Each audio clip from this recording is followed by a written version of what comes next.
mi compañera. Soy Silvia Moya, soy abogada del despacho de Selegal y yo soy especialista en Derecho Laboral Estatutario y Protección de Datos. Entonces, bueno, la charla no quiero aburriros mucho, pero bueno, sí que quería que tuvierais en cuenta pues, bueno, una serie de conocimientos que a lo largo de vuestra carrera profesional seguramente no habéis tenido oportunidad de profundizar y creo que son importantes para tener en cuenta a la hora de desarrollar vuestro trabajo en el día a día de vuestra profesión. Son 15 diapositivas, voy a intentar ser lo más breve posible. Cualquier duda sí que me gustaría que participarais, ¿vale? Para que se fuera esto lo más ameno posible. Como os he comentado, vamos a hablar de toda la normativa que interfiere en la relación médico-paciente, relacionada también con la Ley de Protección de Datos. Tenéis que tener en cuenta una serie de normas que a lo mejor os suenan, como la Constitución Española, el Reglamento Europeo de Protección de Datos a la hora de tratar pacientes, que seguramente también habéis tenido oportunidad de conocer, pues una serie de normas que lo desarrollan también, como la Ley del 2011 de Economía Sostenible, instrucciones de la Agencia de Protección de Datos, que lo que hacen es desarrollar y aclarar lo que es el reglamento que entró en vigor en el año 2016 y que nos volvió un poco locos a todos. La Ley General de Sanidad, que todos conocéis, la 14/1986, la Ley 41/2002 de Autonomía del Paciente y Derechos y Obligaciones en materia de información y documentación pública, que también tenéis que conocer para vuestro día a día, y la Ley de Consentimiento Informado y de la Historia Clínica de los Pacientes, dependiendo también de la comunidad autónoma en la que vosotros ejerzáis. Sabéis que tienen una regulación independiente y distinta, ¿no? Son una serie de normas que os van a ayudar a manejar sobre todo el papeleo y los trámites burocráticos que vais a tener que realizar a lo largo de vuestro trabajo. En la relación médico-paciente es importante conocer los derechos y obligaciones de los pacientes. También es muy importante que obtengáis la colaboración de los pacientes, como bien sabéis, y sobre todo evitar la posible pérdida de confianza en esa relación médico-paciente. Ahí vuestra labor también es muy importante. Tenéis que tener en cuenta que vosotros sois una autoridad, ya estáis reconocidos como autoridad, y al final quien toma las decisiones sois vosotros, y en ningún momento os debéis dejar vincular por las necesidades o las peticiones de los pacientes. También a lo largo de los últimos años, nosotros como despacho especializado en Derecho Sanitario sí que hemos observado un aumento de las agresiones. Por ejemplo, la póliza de responsabilidad civil sí que tiene una pieza de defensa, ¿no? en este sentido, ¿no? Y tenéis que tener en cuenta también que son situaciones que en vuestro día a día se os pueden dar y tenéis que aprender también a gestionarlas. Es muy importante que analicéis la Ley 41/2002, que es la Ley de Autonomía del Paciente, el derecho al respeto a la voluntad de los pacientes y a su autonomía, y el derecho a ser tratado correctamente. Como veis, los pacientes tienen muchos derechos, pero vosotros también, ¿vale? Para eso estamos nosotros, para defenderos y asesoraros en cualquier momento, ¿vale? El derecho a decidir libremente entre las posibilidades terapéuticas, a negarse al tratamiento, y derecho a la intimidad. En cuanto al derecho a negarse al tratamiento, como bien conocéis, es respetable, pero sí que es muy importante que lo vayáis registrando de forma minuciosa en la historia clínica, porque en el caso de que ocurra algo con el paciente, incluso en el remoto caso de que pueda fallecer, para evitar reclamaciones de familiares, etcétera, lo tenéis que tener todo muy bien registrado. El derecho de acceso a la historia clínica, al final, es un derecho que está reconocido en el Reglamento Europeo de Protección de Datos. Es uno de los derechos poliarso que luego os comentaré, y hay que hacer caso al paciente, y hay unos plazos para facilitar esa información.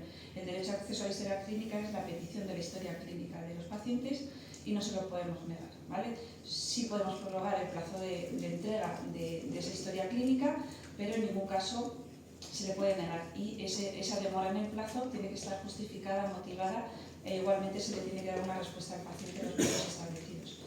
Obligaciones del paciente, como os he comentado, obligación de colaborar, de facilitar los datos verdaderos, ahí sí que os exigiría de responsabilidad a vosotros, a ser informado, aunque renuncie a ello, cumplir con las guías y con los protocolos de los centros sanitarios y cuidar sus instalaciones, dar un trato correcto al personal sanitario, que como os he dicho antes sois autoridad, obligación a facilitar los datos de salud a requerimiento de la Administración o al juzgado, y la obligación de aceptar un tratamiento o no, y con base a ello obtener una alta voluntaria o una alta forzosa, depende del caso.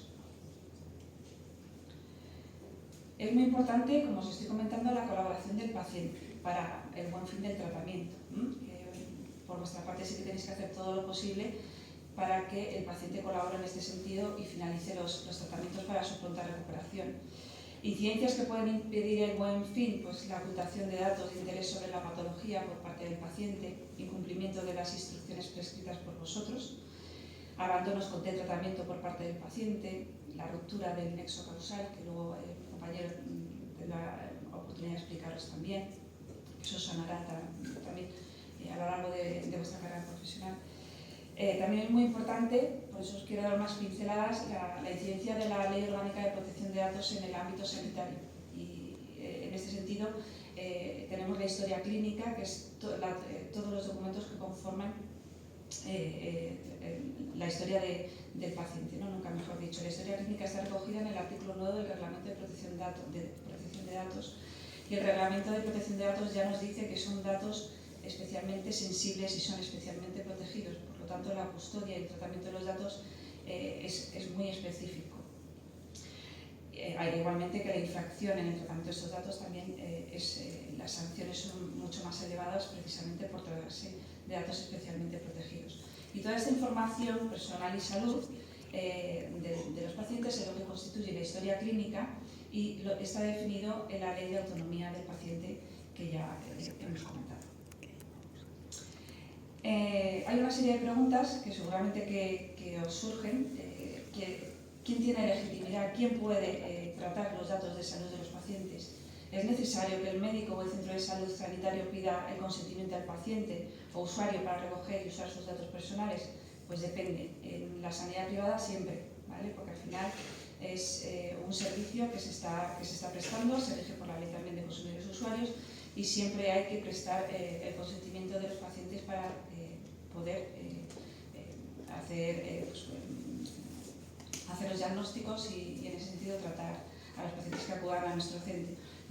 Pero sí que el Reglamento de Protección de Datos establece una serie de excepciones, en las que no es necesario que el médico o el centro sanitario solicite este consentimiento para la recogida y utilidad de los datos personales. Una de estas excepciones es si se van a utilizar para fines de medicina preventiva o laboral, es decir, la evaluación de la capacidad laboral del trabajador, diagnóstico médico, prestación de asistencia, etc. Como yo digo, esta legitimidad entra dentro del cajón desastre del artículo 6 del Reglamento Europeo de Protección de Datos y ahí no es necesario solicitar el consentimiento de los pacientes. Tampoco cuando el tratamiento se efectúa por razones de interés público, en el ámbito de la salud pública, como os he comentado, igual lo meto en el cajón desastre del artículo 6 del Reglamento Europeo de Protección de Datos y estoy legitimado. Es una de las excepciones y se pueden tratar los datos de los pacientes. También se pueden tratar los datos de salud sin solicitar el consentimiento cuando está en juego un interés vital del interesado o de otra persona física, ¿vale? Por razones de urgencia, también lo metemos en ese cajón desastre del artículo 6 y no es necesario recabar los datos del paciente en el caso de que trabajéis en la privada. Y sí que se debe pedir el consentimiento, por ejemplo, en el caso de que el profesional, vosotros, desde la sanidad privada, os dediquéis a una especialidad concreta y queráis mandar publicidad, por ejemplo, a los pacientes que tenéis en vuestra cartera. Ahí sí que es necesario pedir el consentimiento porque es una finalidad distinta a la que os ha autorizado el paciente, que es para someterse al tratamiento que necesita, ¿vale? Y ese es otro de los requisitos. Es importante el derecho de información para el tratamiento de los datos de la salud, que es uno de los derechos poliarso, por portabilidad, limitación, acceso, rectificación, etc. Tenemos el derecho de información, que es cuando un paciente acude al médico o al centro sanitario, ya sea público o privado. Veréis cartelitos por aquí que siempre hay que informar de una serie. La Ley Orgánica de Protección de Datos habla de la primera capa, ¿no? Es una información básica, hay que identificar quién es el responsable del tratamiento de los datos, en este caso es el Hospital Puerta de Hierro, quién es en su caso el representante, ¿vale? Puede ser en el caso de la sanidad privada o el médico privado, profesional sanitario, o en el caso del hospital público o privado también hay que informar de quién es el delegado de protección de datos, porque al tratarse de datos especialmente sensibles es obligatorio que todas las entidades nombren a un delegado de protección de datos que es el responsable de supervisar todo lo que ocurra con los datos que están contenidos en las bases de datos de los pacientes. Auditorías aleatorias que se hacen también en los hospitales, tenéis que tener cuidado con eso. me están viendo con la cara diciendo sí, auditorías aleatorias porque no podéis acceder a todas las historias clínicas de todos los pacientes que están ingresados en el hospital y ya lo sabéis, solo pueden acceder a esa historia los profesionales que de alguna manera han prestado asistencia a ese paciente, ¿vale? Esas auditorías aleatorias lo que hacen es localizar si ha habido algún acceso indebido, que como sabéis ya está regulado además también en un código penal y es un delito. Entonces tenéis que tener mucho cuidado en este sentido y no consultar todas las historias clínicas si no habéis intervenido en el paciente, ya sea por curiosidad de que sea un caso específico que a vosotros os resulte de interés o que necesitéis aplicar otro caso concreto o que sea una persona conocida y queréis curiosear.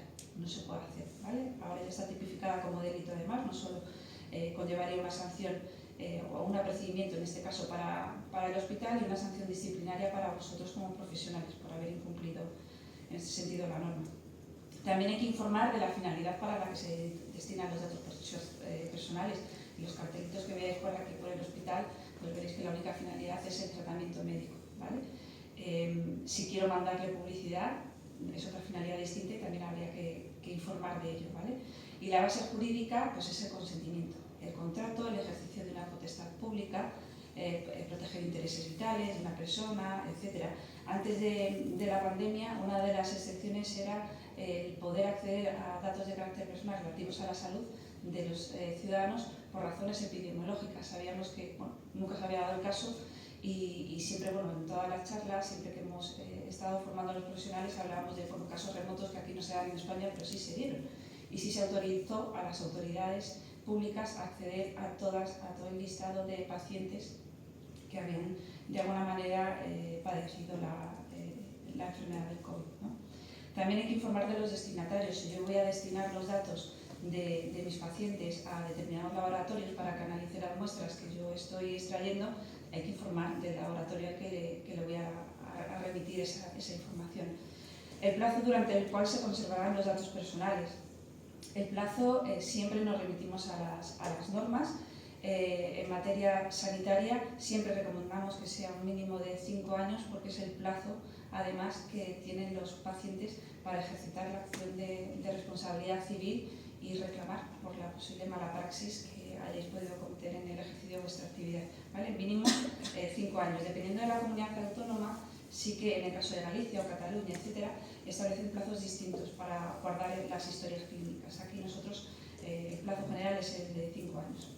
Y también hay que informar de los derechos poliarso, los derechos que nos concede el Reglamento de Protección de Datos, que cada vez son más amplios. Estos derechos, desde el acceso hasta la rectificación, hasta la oposición. Un paciente sí que puede decir, borrar mi historia clínica, borrar todos mis datos. Nosotros, en ese sentido, tenemos un mes siempre para contestarles, para bien o para mal, hay que contestarles en el plazo de un mes. Hay que darle la historia clínica del mes.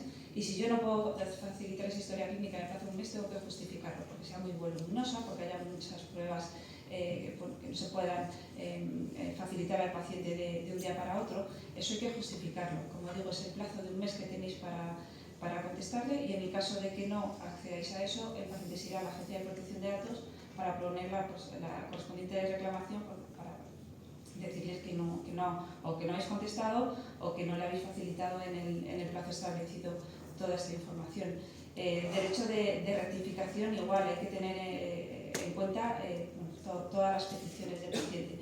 Y a la hora de informar en este tratamiento de datos de la salud y en el ejercicio de derechos, hay que facilitar una vía muy rápida, sencilla y gratuita a los pacientes para poder facilitarles la historia clínica.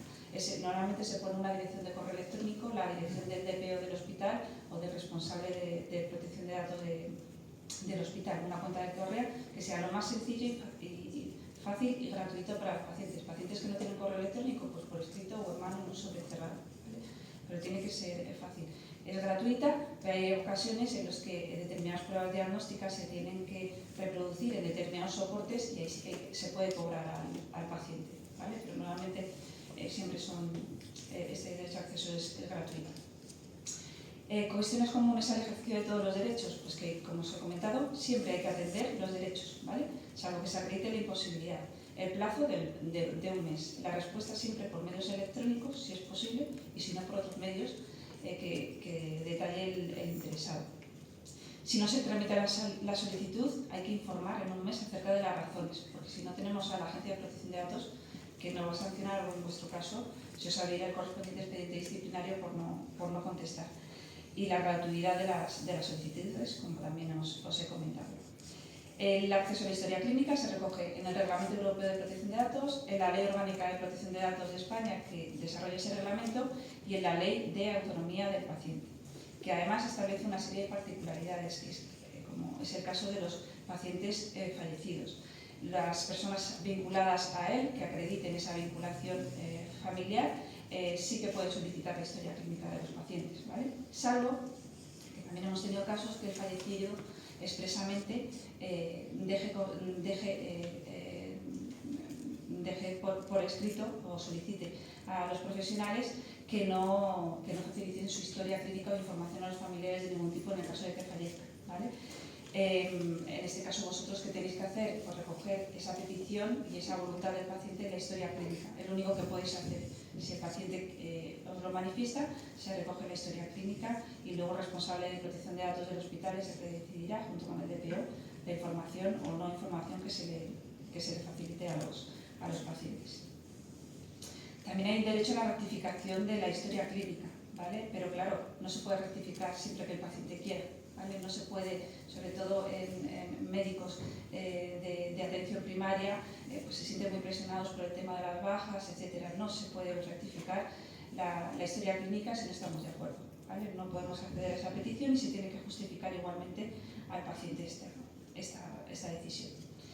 Y una serie de preguntas y respuestas muy rápidas que os he preparado también es: ¿tiene que pedir el consentimiento para el tratamiento de mis datos cuando acudo al médico? Pues depende. La sanidad privada sí, siempre, y en la sanidad pública no, porque ya existe ese contrato previo. ¿De qué me tienen que informar? Pues lo que os he dicho de la primera capa: quién es el responsable, si voy a ceder los datos, cuál es la finalidad, el plazo de conservación y cómo puedo ejercitar mis derechos. Eso es la primera capa básica que hay que respetar siempre. ¿Me pueden cobrar por facilitarme copia de mi historia clínica? No, salvo casos excepcionales que ya os he comentado. ¿Se puede solicitar la rectificación y supresión de mis datos de mi historia clínica? Sí, pero también es una cosa que quería deciros. Cuando se ejerce el derecho de supresión de datos, es decir, que se borre mi historia clínica del hospital, nosotros tenemos que contestar al paciente y decir que accedemos a esa supresión, pero en el sentido de bloquearla. Nunca se eliminan los datos de la base de datos del hospital. Los bloqueamos. Constará en el sistema que no se puede acceder a esa información, pero hay que respetar los plazos de conservación por si hubiese alguna reclamación posterior, ¿vale? Dentro de los plazos legales que os he comentado. ¿Puede acceder a mis datos cualquier médico o personal sanitario? Solo los que han intervenido en esa labor asistencial. ¿Van a acceder mis datos médicos? Pues depende. Tenemos encargados del tratamiento, como son los distintos laboratorios u otras entidades colaboradoras que son necesarias para prestar ese servicio, ¿no? Y en ese caso lo metemos en el cajón desastre del artículo 6, como encargados del tratamiento sí que les habilita el hospital para que accedan a los datos, pero en ningún caso se van a acceder a terceros estos datos. Y esto es muy rápido lo que os quería contar. No sé si tenéis alguna duda.